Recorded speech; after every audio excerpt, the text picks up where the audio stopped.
Oke, berikutnya penjelasan tambahan mengenai langkah menghitung PPh pada akhir tahun ya.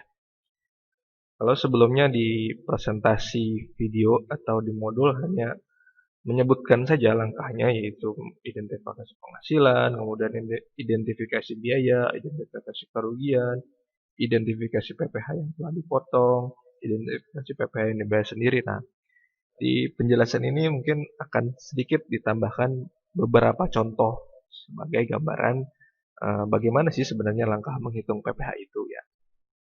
Jadi langkah pertama adalah identifikasi penghasilan. Nah, saya contohkan, misalkan nih, ada wajib pajak orang pribadi nih. Dia punya penghasilan dari berbagai sumber, ceritanya ya, selama setahun. Nah, sumbernya dari mana aja? Yang pertama misalkan dia dapat dari penghasilan laba usaha, misalkan dia punya bengkel atau jualan apa misalkan ya. Kemudian si BP orang pribadi ini ternyata kerja di suatu perusahaan sehingga dapat gaji dari suatu pekerjaan. Kemudian dia punya apartemen nih, terus disewain. Nah, sehingga dia dapat penghasilan dari sewa apartemen. Terus dia juga suka impor barang, nah terus suka menjual barang-barang impor tersebut sehingga dapat keuntungan dari penjualan barang impor. Terus di tahun ini juga dapat warisan nih misalkan. Terus dapat hibah juga dari keluarga, misalkan ya dapat dikasih mobil dari ayahnya gitu misalkan ya. Terus pernah kerjasama juga sama perusahaan luar negeri sehingga dia dapat penghasilan dari luar negeri. Punya deposito juga sehingga dapat penghasilan dari bunga deposito. Terus dia punya saham juga nih di suatu perusahaan sehingga dia dapat penghasilan dari dividen. Ceritanya seperti ini ya. Dalam satu tahun si wajib pajak orang pribadi ini punya penghasilan dari berbagai sumber. Nah, dari banyak penghasilan tersebut, nah kita harus identifikasi dulu nih penghasilan-penghasilannya di ya. Tentunya kita sudah list penghasilannya apa aja. Nah, kita klasifikasikan menjadi 3 bagian, yaitu mana penghasilan yang dikenakan pajak secara umum atau non final ya sesuai dengan Undang-Undang PPh pasal 4 ayat 1, mana penghasilan yang dikenakan pajak secara final atau sesuai dengan Undang-Undang PPh pasal 4 ayat 2, dan mana yang penghasilan bukan objek pajak atau sesuai dengan Undang-Undang PPh pasal 4 ayat 3. Nah, kita identifikasi itu satu-satu. Laba usaha. Nah, laba usaha ini masuk ke yang penghasilan yang dikenakan pajak secara umum. Gaji dari suatu pekerjaan pun sama, masih masuk ke penghasilan yang dikenakan pajak secara umum.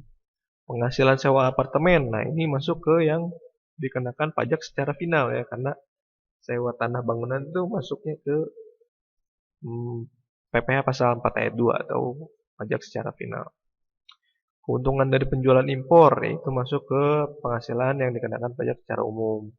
Warisan, nah warisan ini bukan objek pajak ya, sehingga dia masuk ke penghasilan yang bukan merupakan objek pajak. Hibah pun sama, hibah juga masuk ke yang bukan objek pajak.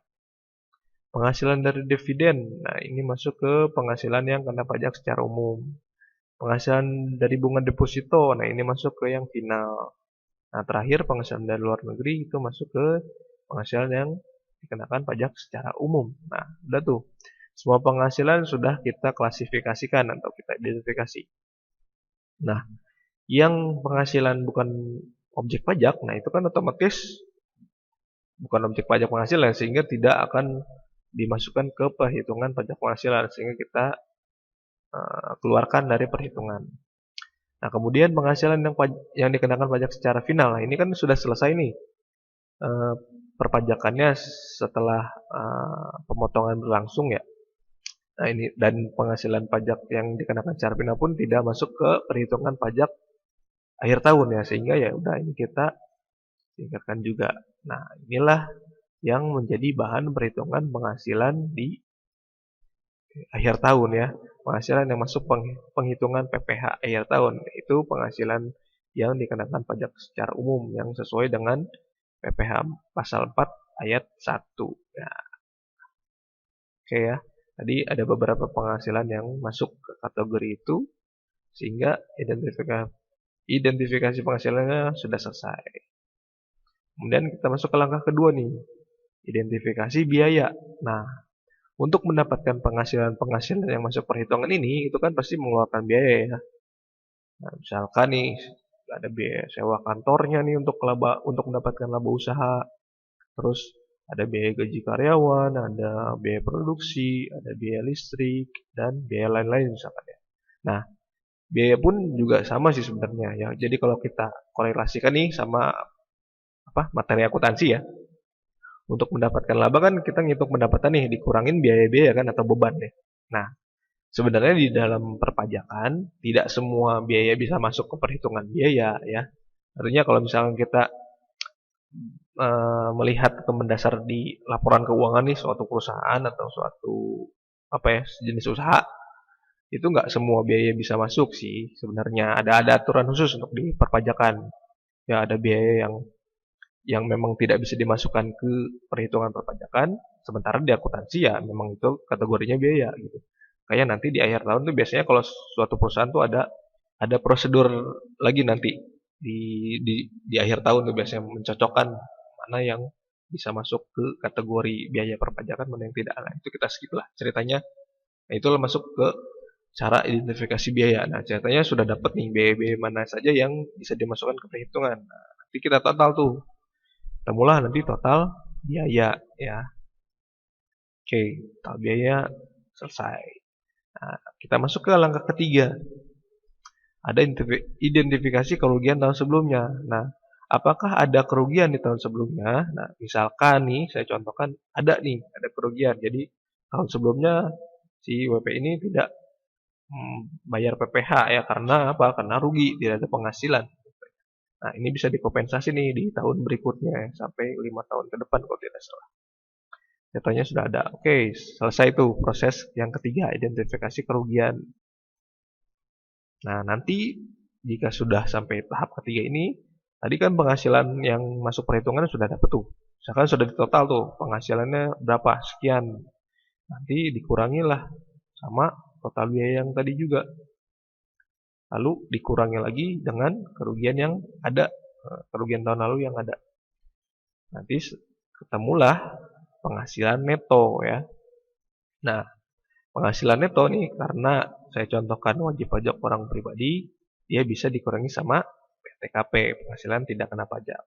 Kalau misalkan dicontohkan yang badan ya, wajib pajak badan, nah itu udah nggak dikurangi PTKP lagi ya. Jadi tadi langsung penghasilan neto itu tidak dikurangi lagi. Nah, nanti keluarlah penghasilan kena pajak. Nah, inilah nanti yang akan dikalikan sama tarif ya. Kalau wajib pajak orang pribadi kena tarif umum tuh yang berlapis progresif itu, kalau badan nanti ada lagi tarif badan yang 25%. Nah, kalau sudah tadi penghasilan kena pajak dikalikan tarif, nanti akan ketemu sama PPh terutang atau PPh tahunannya nih secara 1 tahun ya. Nah, kemudian kita ke tahap berikutnya yaitu identifikasi PPh yang sudah dipotong atau dipungut. Nah, kita balik lagi nih ke penghasilan-penghasilan yang tadi masuk perhitungan ya. Ada 1, 2, 3, 4, 5 nih dari contoh ya tadi. Laba usaha tidak ada pungutan, tidak ada potongan juga. Jadi lewat. Digaji dari suatu pekerjaan nih, dari tadi sebagai karyawan suatu perusahaan misalkan. Nah, penerimaan penghasilannya itu dipotong PPh 21 oleh pemberi kerja. Nah, nanti si karyawan ini akan dapat bukti potong. Nah, bukti potong PPh 21. Nah, kita kumpulin tuh. Kemudian dari keuntungan penjualan barang impor. Nah, itu di dalam proses impor itu ya, selain kena PPN dan PPNBM ya, seperti bahasan materi PPN, sebenarnya ada PPh di situ, yaitu PPh pasal 22 ya saat melakukan impor. Nah, nanti kalau sudah bayar dapat bukti pungut PPh 22 ya. Nah, dividen juga penerimaan penghasilannya itu dipotong PPh 23 oleh perusahaannya ya, karena dia nanam saham kan tadi dicontohkan, terus dapat dividen. Nah, saat dikasih dividennya itu dipotong juga sama perusahaan itu, yaitu PPh 23. Nanti dapat bukti potong PPh 23. Nah, kemudian di penghasilan luar negeri nanti penghasilan itu dipungut PPh 24, kredit pajak luar negeri ya. Sebenarnya saya kasih gambaran sederhana dulu ya. Jadi misalkan nih, si wajib pajak yang dicontohkan ini punya penghasilan dari Singapura nih contohnya ya. Nah, di sana di Singapurnya itu kan juga akan diberlakukan pajak juga ya. Nah, misalkan di sana sudah dipotong pajak penghasilan juga dengan peraturan yang berlaku di Singapura. Nah, ya sudah dipotong tuh penghasilan. Nah, di Indonesia pun sama kan, dipotong juga. Nah, nanti ada tuh perhitungan khusus dengan metodenya sesuai dengan tax rate yang antara Indonesia dan Singapura. Hitungannya seperti apa nanti kita ambil tuh mana yang eh, ada hitungannya lah, mana yang diambil apakah potongan dari Singapura atau hitungan dari Indonesia. Nah, itu nanti sebenarnya ada yang khusus perhitungannya ya. Kita skip juga karena tidak dijelaskan secara detail untuk materi ini. Taruhlah sudahlah keluar itu potongannya berupa bukti pungut PPh 24 tuh ceritanya. Sudah ada bukti potong pungutannya. Nah, nanti ini bukti potong atau bukti pungut ini akan ditotal menjadi kredit pajak, ya kan? Nah, itu udah proses keempat ya, sudah selesai. Nah, kemudian proses kelimanya adalah identifikasi PPh yang sudah dibayar sendiri. Nah, biasanya kalau yang menerima penghasilan dari berbagai sumber dan cukup besar, ya si wajib pajak nih bayar PPh pasal 25 tiap bulannya, ya.